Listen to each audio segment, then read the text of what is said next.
ஆட்சிக்கு வந்து சில வாரங்கள் கூட ஆகலை. 6 மாதம் அமைதியாக இருப்போம்னு சொன்னவங்களாம் 6 நாள் கூட அமைதியாக இருக்க முடியல. ஆட்சிக்கு வந்து அரை மணி நேரத்திலே ஆரம்பிச்சிட்டாங்க.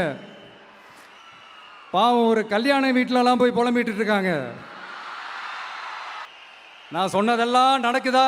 1 by 1 எல்லா புலம்பல்ஸும். அது மாதிரி இத்தனை வருஷமா மாற்றி மாற்றி உங்களை ஏமாத்திக்கிட்டு இருந்த இந்த 2 பேரையும் வேண்டாம்னு சொல்லி ஒதுக்கிட்டு உங்களுக்காக உண்மையா உழைக்க வந்த உங்க விஜய, உங்க அண்ணனை, உங்க தம்பிய முதல் அமைச்சரா இல்ல முதல் சேவகனா ஆக்கியிருக்கிறீங்க. தலை வணங்கி ஒட்டுமொத்த தமிழக மக்களுக்கும் இந்த நேரத்தில் என்னுடைய நன்றியை தெரிவிச்சுக்கிறேன்.